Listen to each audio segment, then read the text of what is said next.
Sheikh Hamdan's girlfriend showed up at his father's house and demanded answers. She went to the source. Not to Hamdan. She had already had every conversation with Hamdan that the situation had made available to have.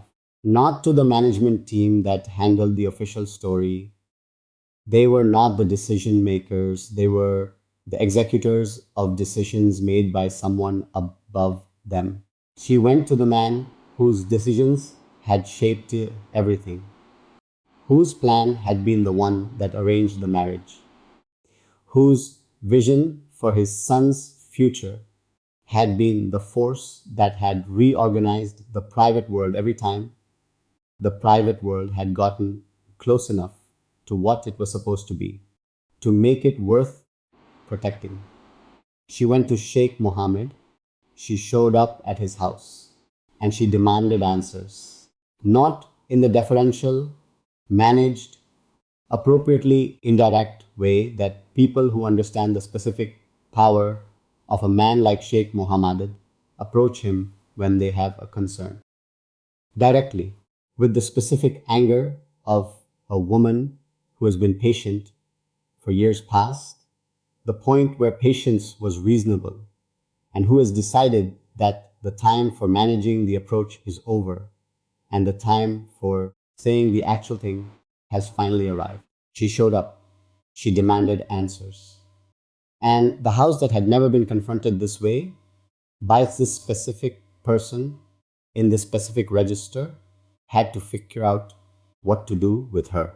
The decision to go to Sheikh Mohammed rather than to Hamdan came from a clear understanding of where the actual authority over the situation resided.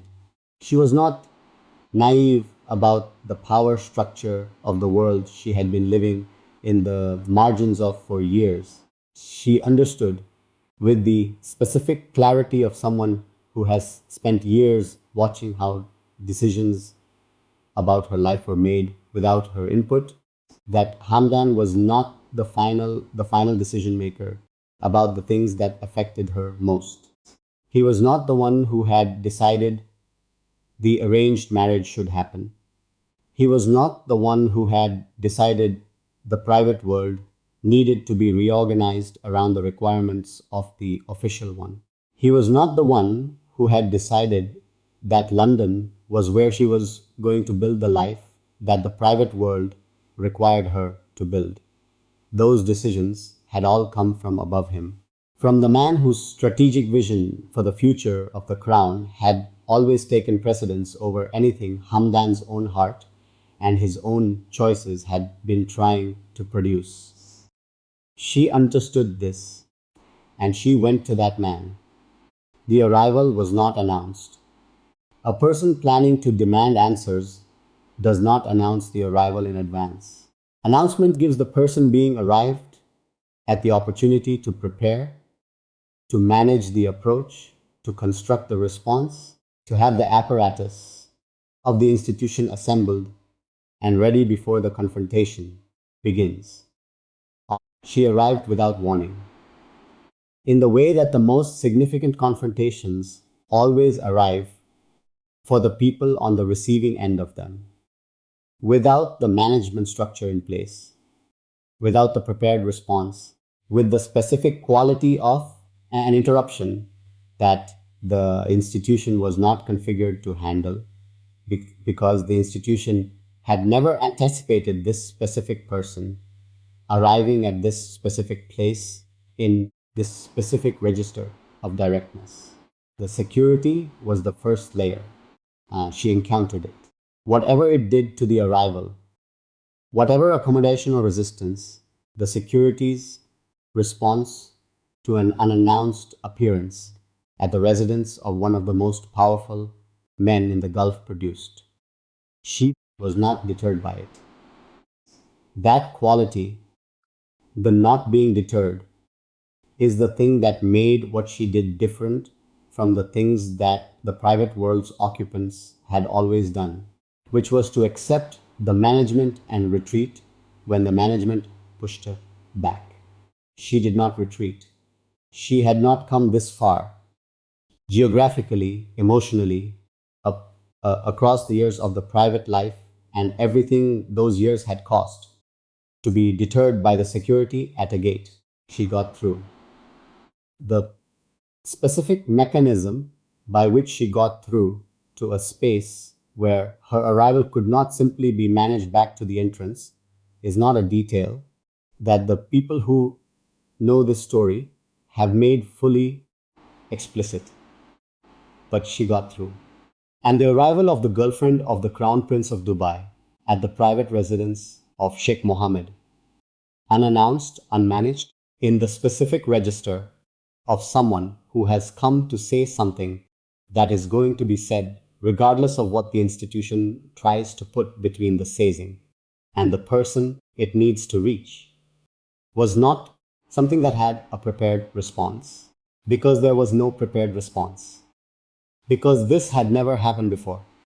She asked the question she had come to ask, not the polished version of it, not the form that the question might have taken if it had been routed through official channels and had arrived at the appropriate person through the appropriate intermediaries in the appropriate form with the appropriate deference. The direct version, the version that years of being managed into invisibility and then out of proximity and then out of the country had stripped of every diplomatic softening that the question might otherwise have carried. She asked why. Why her children were growing up away from their father, because the official story found their existence inconvenient. Why the private commitment had been made and then overridden by decisions that they had no part in making. Why the life she had built, the home, the children, the years of being the real version of his life, was worth less to the family's calculus than the political correctness of the official arrangement, she asked, in the specific, clear, unapologetic way of someone who had decided that the questions deserved to be answered by the person most responsible for the shape of the answer. Sheikh Mohammed heard it. He is not a man who is surprised by much. His career is built on anticipating things before they arrive and preparing responses before the need for them becomes urgent. But this specific arrival, in this specific form, from this specific person, was not something that his preparation had fully accounted for. He heard the question. He received it in whatever form the quality of his character and the nature of his position and the specific dynamics of being confronted by a woman whose life his decisions had shaped without her consent produced in him. He was not a man who was accustomed to being confronted directly by people who had been managed to the margins of his son's official story. The answers that were given or not given are the part of this that the people who know the story have been least forthcoming about. What is known is that she was eventually moved from the residence, that the encounter was contained in the way that encounters at that level are always eventually contained, that the management of the situation was activated and the situation was managed.